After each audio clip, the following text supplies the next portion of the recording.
इन सब के बाद क्या आपने सोचा है कि अब बस इन केसेस को फेस करके वापस जाना है या पाकिस्तान में रहने का फैसला किया है और इन्हीं हालात में ही आगे चलेंगे?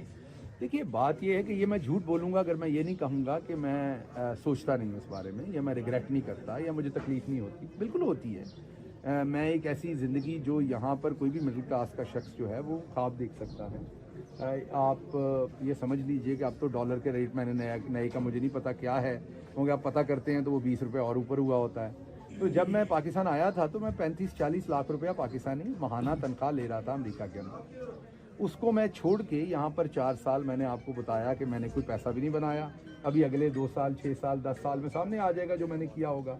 ना मैंने यहाँ पर कोई तनख्वाह ली, मैं सिर्फ अपने मुल्क को अपने दिमाग जो मुझे समझ आती थी, जिस नज़रिए की मुझे समझ आती थी, उसके मुताबिक इस वतन अजीज़ को बेहतर करने आया था। उसकी मुझे सज़ा ये मिली कि मैंने 6x8 के सेल के अंदर भी मैं रहा। मैं खुद 6 फुट से ज़्यादा हूँ, तो आप खुद समझ लीजिए कि 6x8 के सेल में मेरा क्या हाल हुआ होगा।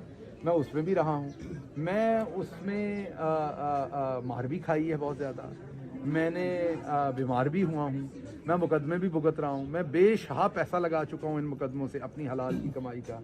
ना मैंने अपनी पार्टी से कोई पैसा लिया है इन केसेस के लिए, और ना मैंने किसी किस्म की कोई और कोई करप्शन या कोई, अपने ऊपर ये सब कुछ बर्दाश्त कर रहा हूँ और इनको मैनेज करने की कोशिश कर रहा हूँ। पर्पज़ वो नज़रिया था, पर्पज़ इमरान खान का वो नज़रिया था पाकिस्तान को बेहतर करने का, जिसके लिए मैं आया था। ठीक है, मैंने आपको कहा कि कई दफ़ा मायूसी होती है, सोचता हूँ, लेकिन फिर इसका हल किसी ने तो करना है। अगर मैं और आप भी चले जाएंगे तो जो गरीब है वो मजीद गिल साहब रिहाई के बाद आपने सिर्फ एक बयान दिया कि अगर आपकी इजाज़त हो तो उसके बाद आपको पता है आपने उसके बाद कोई अंकल्स ने आपसे कोई रब्ता किया कि आप बिल्कुल खामोश हो गए?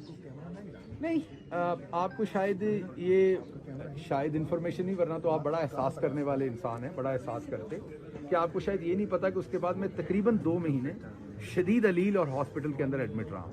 और अब मैं यहाँ एम्बुलेंस पे भी आया था पिछली दफ़ा, और ये कहा गया, बड़ा गलत उसका रंग दिया गया जी गिल साहब ने आप ये समझिए